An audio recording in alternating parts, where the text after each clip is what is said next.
What's up guys, Terrence here with Retro DNA, and it's that time of year. Get prepared for my 2023 game room tour, where I go over with you 3 rooms in my house, including this here, the arcade, the game closet, in addition to my theater / console room, and then my office. We'll take a deeper look at each of them after this. Alright guys, so what I wanted to do was give you sort of a first person walkthrough here. As you can see, we're up in my loft. This is also what we call the arcade. And I have just a ton of different cabinets and video game items up here. So we're just gonna go through them all. First, I have the Legends pinball. This is by @Games. Stock cabinet, haven't done anything with it, but I love it. It's a great digital pinball machine. Then I have the Star Wars arcade 1-up cabinet. Now this has been completely modified. I used the tutorial provided by B-Kong to accomplish this, but I went in and designed my own graphics, my own video reels, and kind of specified it to my liking. So I'm really happy with the way this thing turned out. It has everything from racing games to the Star Wars collection, rail shooters, kart racers, things like Mario Kart and Crash Team Racing. But really where this shines, in my opinion, in a way that I didn't expect, was these rail shooters. We have a great selection here. House of the Dead, Virtual Cop, all the way through to Time Crisis, even Terminator 2. You can see a little bit of footage of me playing Time Crisis here. But this is just a ton of fun, and I really ended up enjoying the rail shooters aspect of this far more than I ever anticipated. Next up, we have my prize cabinet, which is the Mortal Kombat 11. This is usually the one everyone's kind of drawn to. And the reason I say that is ultimately just because this is the one that has the largest collection on it. It has billions and billions and billions of games on it, if I've got the count correct. This has games on it up to Nintendo, Wii, GameCube, and even PlayStation 2, and the games run flawlessly. It is running a full gaming PC, which a lot of people find hard to believe, but it was necessary for the proper graphic power to run. Same is true for my Star Wars cabinet. So these are not smaller units. I needed something that could really handle the power to play some of these titles. As you can see, both of these have aftermarket risers that light up, which is a nice touch. Something I would think in the long run I'd potentially do for all of my cabinets. Then if we move on, next to this we have one I've covered in a video before, my Super Smash Bros. Ultimate cabinet. This is running a modified Nintendo Switch. This thing does have tinfoil, and I can download all the games for free. Steel Assault, Sifu, Demon Slayer, Turrican. Got the Shmup collection. The list goes on. This thing is running the Intech Fight Stick, and not every game is going to translate to arcade style controls, right? So I tend to play my side-scrolling beat-em-ups and platformers on this the most. Moving on to the cabinet I play the most. Now I've said this in previous years, and it still holds true today. There's no cabinet that gets more time for me than my vertical cabinet. I love Tapper, I love Mario Bros, I love 1942, 1943, and then of course my absolute favorite game, Burger Time. I just get lost in this game. I can play it over and over and over again. The challenge is just always there. It's tons of fun. Then we have a dirt cab running a PS4. I've gone over this in the video before. Primarily just play Dirt and Dirt Rally on here, but I do have a few other games that I play on this cabinet as well. Really anything with a great desire for force feedback and some structured driving sim, I'm going to be able to get it with that cabinet. Then we have the House of the Dead cabinet, of course. This one's running a modified Wii. This one is running Wii Flow and has all of my rail shooters built right on it. So this is primarily a shooting cab. That's basically what it's used for. Then of course I have a couple stock cabs here in the corner. It's Street Fighter 2 and X-Men Street Fighter. Next to that I have the PS4 kiosk. The kiosk thing is really starting to get my attention here. I really enjoy the way this thing looks. I think it's a beautiful cabinet. Only thing I had to do to it after I got it was basically clean up the PlayStation logos, and that was fairly easy to do. Then next to that I have the PlayStation 2 cabinet, and I have an entire video for this one. This is a custom kiosk that I built using a former Xbox One kiosk. So I'm floating a PS2 Slim there in the middle. At the bottom it has a PS2 Fat. I did get these wireless controllers, but I'm not really the biggest fan of them, so I still go with the wired controller when I'm playing. But if I run 2-player or 3-player, I break out the wireless. And this is pretty unique here. I have a Golden Tee 2021 HD edition. This is not the home edition, guys. This is actually the same product you would find in a bar. This is a full commercial product. It's licensed, it takes real cash, and you can play in all the online tournaments and everything like that. So it's tons of fun to do that. I do really enjoy it, and it's one that gets a lot of playing time here. There's people that come over just to play Golden Tee. This thing is pretty addicting. And then of course my Prime Racing cab, which I've gone over a number of times.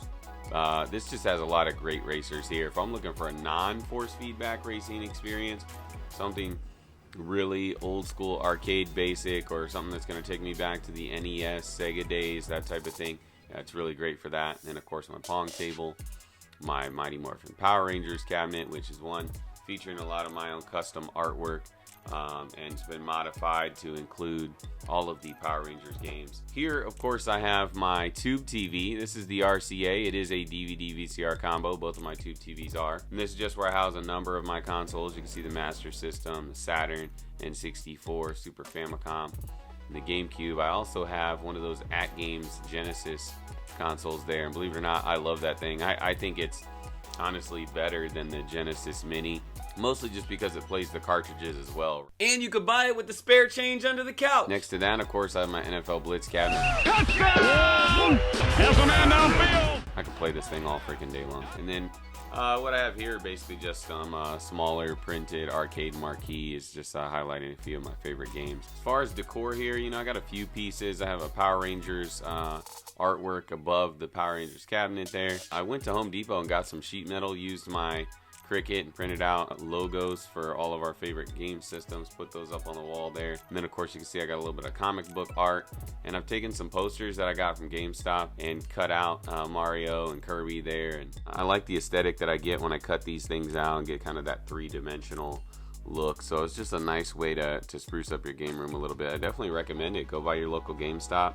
You know, if you find something nice, use it to add some decor to your game space. And then just finishing off with a quick look at the game closet. I'll dive deeper here in a second.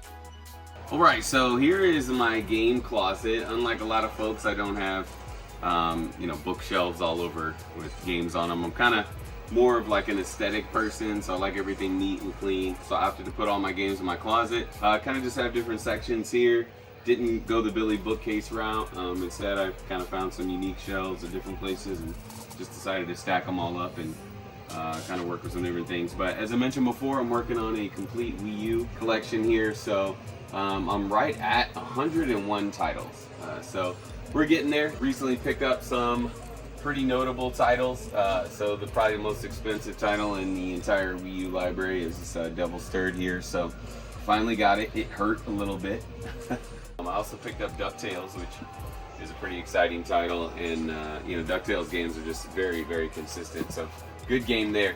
But I definitely have a lot of love for the Wii U. Obviously I've done several videos on it, so I don't need to expound too much on that, but I'm gonna say truthfully, next to Dreamcast, Wii U is actually probably my favorite system, period. So just recently got a PS5, so collected a kind of a few titles here, some pretty cool ones worth mentioning. If you haven't checked out Stray yet, check it out. I still got a sealed copy here.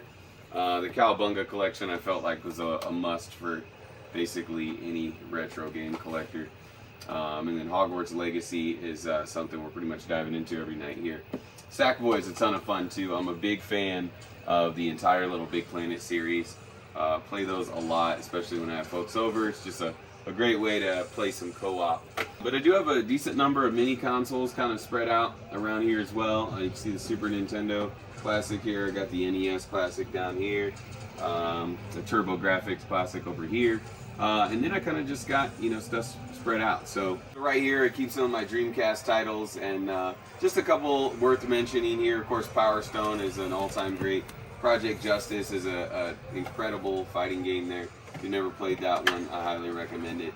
I know I've told a lot of folks about this game before as well in the past, but FX Unit Yuki, I feel like, is just a fantastic platformer, definitely one worth owning.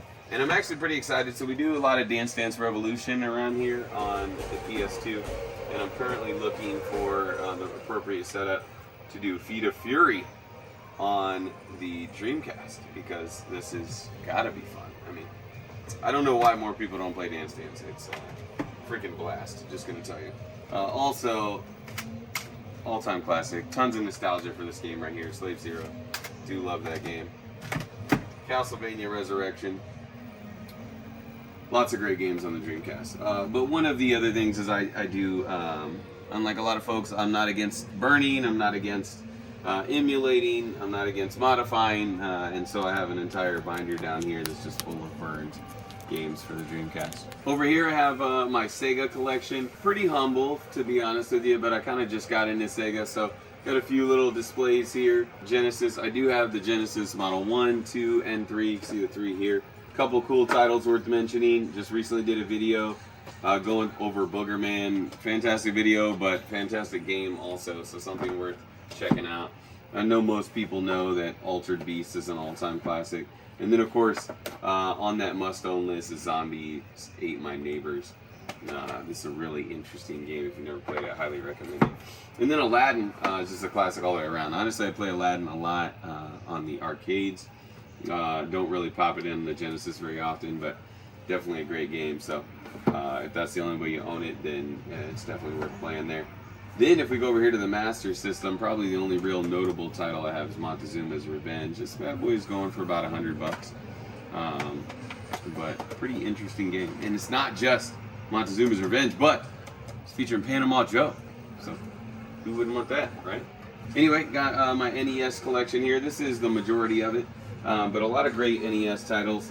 I'm gonna tell you right now, my all-time favorite game, I would trade in all of these games, is actually Dr. Mario, which is right here in my little Mario nook. But I do have a copy of Dr. Mario on NES as well. I just thought that would be a cool display, so kind of separated that out. But anyway, back to the NES here.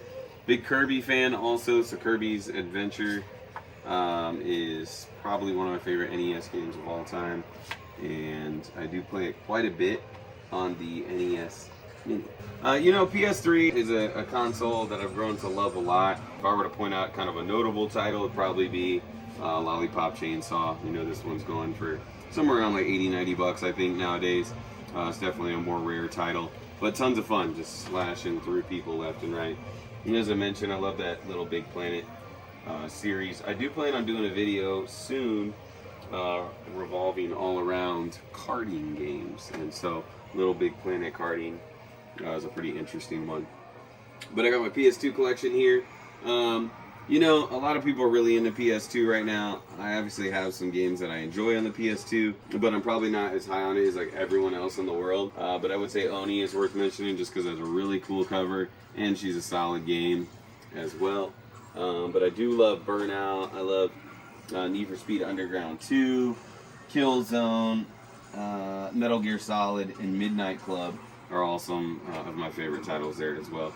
And then, you know, a lot of people who collect games, they tend to stop somewhere around the NES era. I don't hear many people talking about consoles that are older than that, but I love just collecting and having them on display. So here I got the Intellivision and the Intellivision 2. Really cool games there. Stack of Atari games back there. Not really going to go over the Atari stuff. Here, I have my kind of Xbox corner. Xbox 360, Xbox One, and some OG Xbox back here. If I were to point out a couple titles worth mentioning, of course I have the Halo Reach Special Edition, which is pretty cool. Beyond that, I am actually working on getting all the Assassin's Creed games. I've never played 1 second of any Assassin's Creed game, but I plan on it, and I'm going to start from the beginning, work my way through them all. So a lot of those I'm getting on Xbox. I'm kind of not really impartial on the Batman Arkham series, but whether you play it on PlayStation 3 or Xbox 360, I don't think it really matters. But let me know in the comments if there's a difference between playing those on one console versus the other. Which one's the best? I need to know. Some of those titles are actually on the Wii U as well, so I've played them there also. But I do love that series. As you can see at the top, I got some complete in-box consoles. Got a really sweet NES system, and so that's CIB. The Virtual Boy is complete. Wii U complete. The Lynx is complete. The PlayStation 3 is complete. This is the backwards compatible one, so naturally, I love this because it's still got the OG sticker on there from back when it was $600. Then I got Atari Lynx, which not a lot of people discuss this, but it's not the greatest handheld, if I'm gonna be honest. It's really not that good at all, but it's cool. It's something that not a lot of people have, so I do collect for the Lynx. I don't really display many of the games, but I got a couple of them right here. with Darth Vader. Some other stuff, so I got some Wii titles up here on the shelf. Got my SNES stuff over here in the corner as well. And then this is pretty cool. I'm not a big fan of the N64. I'm just going to be honest with you. I don't think it was a great system. I think it looks terrible. The controller was terrible. Almost everyone agrees with that. But it did have some great games, right? And so I have pretty much in total every game that I would ever want on the N64, I pretty much own. There's a couple more titles I wouldn't mind grabbing, but nonetheless, I got these mini box gaming cases for them, and I did a video on this so you can see, but they're just smaller cases. They make great displays, just big enough to fit a cartridge in there, just the perfect size for the cartridge to fit in there. So that's pretty cool. Highly recommend it. Check them out if you haven't, miniboxgaming.com, but it's a great way to display your N64 games. I used to say for the longest time that SNES was my all-time favorite console. Like I said, now I pretty much lean towards Dreamcast. Wii U is a close second. SNES is right there. SNES is definitely the most nostalgic. It's one of the only consoles I had as a kid. But strangely enough, I don't have the biggest collection. I actually have a very humble collection. And I'm missing a ton of games that I want, but it is a goal of mine to collect more for the SNES. But, you know, I do have, and I think it's worth mentioning, Super Off-Road and Super Off-Road the Baja, because I freaking love off-road. It's such a fun game. Let's see, if I were to pull out my Game Boy Pocket, what do I have in here? Super Off-Road. I freaking love off-road. It's like one of my favorite arcade consoles. I literally could play off-road for hours and hours and hours. It's just tons of fun. Vroom, vroom, bitches. My Wii collection is also fairly humble. I try not to expand this too much, mostly because there's just not a lot of titles that I really love on the Wii, but I'm always exploring new stuff. So that's another thing. Let me know in the comments some really great Wii titles that are out there. I do have the full collection of every like on-rail shooter for the Nintendo Wii, because that's primarily what I use the Wii for. So aside from Wii Sports, Wii Sports Resort, Mario Galaxy 1 and 2, on-rail shooters is it. That's about all that I play. But hey, I'm definitely open to some new stuff. And then I love the PlayStation Vita. This is my favorite handheld console. Modified is definitely the way to go. The PSP is something I'm learning about, but I actually want to get the new mod that you can do on the Vita where you can play PSP games, because PSP has a really great library, but I just honestly think it's a crappy console. Like, I do not enjoy it. It's not comfortable to hold. You always get dust behind the screen. I'm way too driven by aesthetics for that kind of stuff, so it's just really annoying, but nonetheless, PSP does have a fantastic library. Alright guys, I didn't want to overlook my GameCube titles. I forgot to go over this when I was doing it live, don't know how, but I do have some key games here. As you can see, Pokemon XD. This is CIB in pristine condition. This thing looks new. Even has the inserted poster that's never been unfolded and the original receipt. So something I definitely cherish there. You can see I have some other great titles like Super Mario Strikers, Mario Kart Double Dash. This is the bonus disc edition. Tales of Symphonia, and then even Legend of Zelda 4 Swords Adventures. It's another fantastic game. Just a lot of gems here. You can see it. I do have a modified GameCube, but I like to collect these just because. Let's show you the console room. Alright guys, adjacent to the arcade here, we're going to take you into the theater, which we also refer to as the console room. Here you can see it's just a nice dark room where we can play our games or watch our movies in surround sound and 4K quality. Just get the most out of that experience. You can see I have the 75-inch Vizio. I actually have a 40-inch TV above that where I stream my YouTube channels. And then the Memorex next to it, which is a DVD VCR combo. Here we have the American Furniture TV stand, which I've modified to house my consoles, added some LED strips. And it houses my Wii U, PS5, Xbox One, Dreamcast, Switch, PS3 backwards compatible, the Xbox 360, Wii, and then my Xenochip modded GameCube as well. I also have a theater appropriate recliner, and then double wide love seat recliner, in addition to a love sack, which is really my favorite place to sit, and it's mobile, so I can pretty much position myself wherever I want. You can see the speakers mounted just behind the love seat there for maximum sound quality.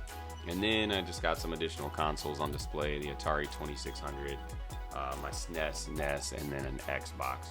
This, of course, is the most comfortable place to game, just a place where I can really focus and zone out.